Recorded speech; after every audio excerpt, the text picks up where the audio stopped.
Hi, நான் இப்போ வந்து தீபாவளிக்கு இன்னொரு ஸ்நாக் ஐட்டம் செஞ்சு காமிக்க போகிறேன்.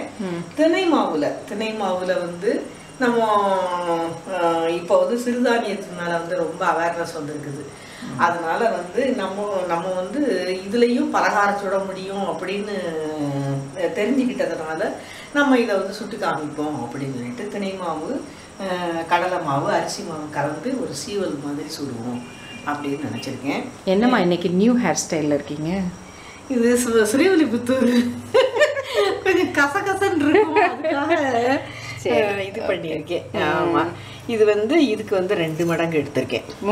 3 மடங்கு எடுத்திருக்கேன். கடலை மாவு 1 மடங்கு, அரிசி மாவு 1 மடங்கு. இதை போட்டு இப்போ பிணைஞ்சி நம்ம வந்து போக இன்கிரீடியன்ட்ஸ் வந்து வேற உப்பு, பெருங்காயத்தூள், எள்ளு வேணும்னா எள்ளு. நான் வந்து காரத்துக்கு மிளகு போடுவோம். நம்ம வந்து சீவலுக்கு வந்து மிளகாய்த்தூள் போடுவோம், பூண்டு கொஞ்சம் அரிசி போடுவோம். இன்னைக்கு அதெல்லாம் போடலை. கொஞ்சம் நம்ம எங்கள் ஊரில் வச்சு இதை செஞ்சு பார்ப்போம். மார்க்கெட்டில், சூப்பர் மார்க்கெட்டில் இது கிடச்சிது. சரி, அப்போ இதை இன்னைக்கு போட்டுருவோம் ஷீத்தல் அப்படின்னு சொல்லிட்டு இதை வாங்கிட்டு வந்து நான் போடுறதுக்கு. அதனால் மிளகாத்தூள், பூண்டெல்லாம் போடாமல் இதை போடுவோம் அப்படின்னு நினச்சி அதுக்கு சரி காரம் எந்த ஒரு சிறுதானிய பவுடர் கிடைச்சாலும் அதோட இந்த மாதிரி கடலை மாவு, பொட்டுக்கடலை மாவு, அப்படி முறுக்கு எதுனாலும் செஞ்சு பார்க்கலாம் அப்படிங்கிறது வந்து இப்போ எல்லாரும் வந்து நமக்கு வந்து சொல்லி கொடுக்குறாங்க. சொல்லி கொடுக்குற நம்மளும் அதை பழகுவோமே, தெரிஞ்சுக்கிடுவோம், பழகுவோம். எனக்கு அது ரொம்ப பிடிச்சிருக்கு.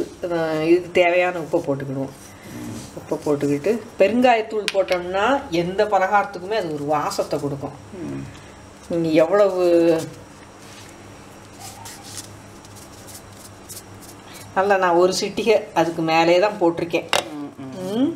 இதுக்கு வந்து நம்ம சீவல்னால் கொஞ்சம் காரமாக இருந்தால் நல்லாயிருக்கும். நம்ம பக்கத்தில் வந்து சேவுலாம் பெப்பர், மிளகு போட்டு நம்ம செய்வோம். அதனால இந்த சீவலுக்குமே வந்து மிளகு பொடி போடுவோம் அப்படின்னு சொல்லி போதும்னு நினைக்கிறேன். ஓரளவுக்கு சின்ன பிள்ளைகள்லாம் சாப்பிட்ற ஸ்நாக்கில், அதனால கொஞ்சமாக போட்டுக்கிடுவோம். இதுக்கு நீங்கள் எண்ணெயும் போடலாம், வெண்ணையும் போடலாம், நெய்யும் போட்டுக்கலாம். நான் வந்து எண்ணெயே போட்டுக்கிடுவோம், நல்லாவே போட்டுக்கிடுவோம். அப்போ தான் நல்லா கிறிஸ்பியாக இருக்கும். மாவை பிணைஞ்சு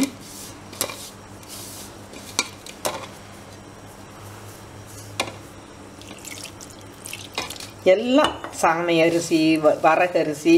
இந்த மாவு கிடைக்காதவங்க வந்து தினையை வாங்கிட்டு வந்து அதை வறுத்து மிக்சியில் திரிச்சு கூட நீங்கள் போட்டுக்கலாம். ஆனால் இப்போ எல்லா மாவும் இப்போ பாக்கெட்டில் கிடைக்கத்தான் செய்யுது. இப்போ வந்து நான் இந்த தினை மாவு வாங்கும்போது கம்பு அவல் கிடச்சி பார்த்தேன். கம்பு அவல் அதெல்லாம் என்ன செய்யலாம்னு சொல்லிட்டு நானும் கொஞ்சம் செஞ்சு பழகிக்கிறேன். அப்புறம் உங்களுக்கு சொல்லித்தரேன் நான். சரியா? கம்பு அவல், சாமை அவல் பார்த்தேன். எனக்கு அதில் வந்து என்ன செய்கிறதுன்னு தெரியலை. ஒருவேளை அவல் மாதிரி நினச்சி பார்த்தா, இல்லாட்டினா மிக்சரில் போடுற மாதிரி போட்டு பார்த்தா நல்லா இருக்குமான்னு உங்களுக்கு நான் டெஸ்ட் பண்ணிவிட்டு உங்களுக்கு நான் செஞ்சு காமிக்கிறேன். இப்போ நல்ல மாவு ஒன்றா சேர்ந்து இந்த மாவு நம்ம ஏற்கனவே சீவலுக்கெலாம் மாவு எப்படி பிணைஞ்சி காமிச்சோங்கிறது தான். இது மாதிரி நம்ம பிணைஞ்சிட்டு இனி சுட வேண்டியதுதான். இனி மற்றதெல்லாம் இந்த ஒதுக்குறதுக்குள்ளே இது வந்து கொஞ்சம் நல்லா அப்படியே ஊறிக்கும். ஆமாம், ஊறிக்கிடும். இது இப்போ இது வந்து இந்த சீவலை போட்டிருக்கீங்க. போட்டு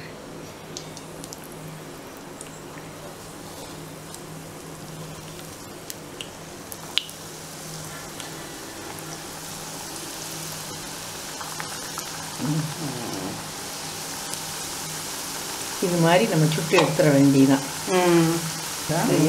நல்லா சலசலப்பு அடங்குனா அப்புறம் தான் எடுத்திருக்கேன். நீங்கள் பாட்டுக்கு ஹை ஃப்ளேமில் முதல்ல வந்து எந்த பலகாரம் சுடக்கூடாது.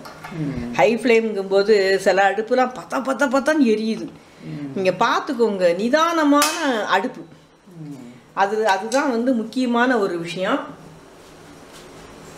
நிதானமான அடுப்பில் தான் நம்ம வந்து எந்த பலகாரம்னாலும் சுடணும். இல்லைன்னா அப்புறம் வெளியே எடுத்ததுக்கப்புறம் அது இது நீங்கள் ப்ரௌன் ஆயிடுச்சு, கலர் நல்லா வந்துருச்சு அப்படின்னு சொல்லிட்டு ஹை ஃப்ளேமில் சுற்றிட்டு இது எடுத்தீங்கன்னு வச்சுக்கோங்க, அப்புறம் வெளியே வந்த பிறகு பதக்குன்னு இருக்கும். பலகாரம் சுட்டு பிரயோஜனம் இல்லாமல் போயிடும், வேஸ்ட் ஆயிடும் அவ்வளவு மாவும். ஆமாம். இன்னொன்று இருக்கிறதுல சின்ன கப்பு, உங்ககிட்ட இருக்கிறதுல சின்ன கப்பு இந்த மாதிரி சின்ன கப்பு இந்த மெஷர்மெண்ட்டில் முதல்ல போட்டு பழகுங்க. அதில் பழகுனீங்கன்னா பழகிட்டு நல்லா வந்ததுன்னா அடுத்தது இல்லை கொஞ்சம் அடுத்த சைஸ் கப்பை எடுத்துக்கோங்க. அந்த மாதிரி எடுத்து இது பண்ணுங்க. அதே மாதிரி ஸ்லோ ஃப்ளேமில் வந்து வச்சுட்டு எடுக்கும்போது ஸ்லோ ஃப்ளேமில் வச்சுருவோம். அப்போ தான் வந்து இப்போ மிக்சர்லாம் சுடுறீங்கன்னு வச்சுக்கோங்க, காராபூந்தியை எடுக்கும்போது ஸ்லோ ஃப்ளேமில் வச்சுட்டு நம்ம எடுத்துட்டு அதுக்கப்புறம் பூந்தியை வந்து நீங்கள் போடும்போது அதே ஃப்ளேமில் வைக்காதீங்க, கொஞ்சம் ஹை படுத்திக்கினா ரொம்ப ஹையில் வைக்க வேண்டாம். அதுக்கு தான் நாங்கள் முதல்ல சொல்கிறது மீடியம் ஃப்ளேம்லேயே வச்சு சுடுறது பழகணும் அப்படின்னு. காராபூந்தி ஆனால் கொஞ்சம் ஹை ஃப்ளேமில் இருந்தால் தான் அது நல்லா வந்து ஃபார்ம் ஆகி வரும், எண்ணெயும் ரொம்ப பிடிக்காமல் இருக்கும். அந்த இதெல்லாம் வந்து பலகாரம் செய்கிறதுனுடைய டிப்ஸு. ஏன்னா நான் அந்த மாதிரி கஷ்டத்தெல்லாம் அனுபவிச்சு தான் வந்திருக்கேன். உங்கள் வயதெல்லாம் கடந்து வந்திருக்கிறதுனால அந்த மாதிரி தப்புலாம் பண்ணி தான் வந்திருக்கேன்.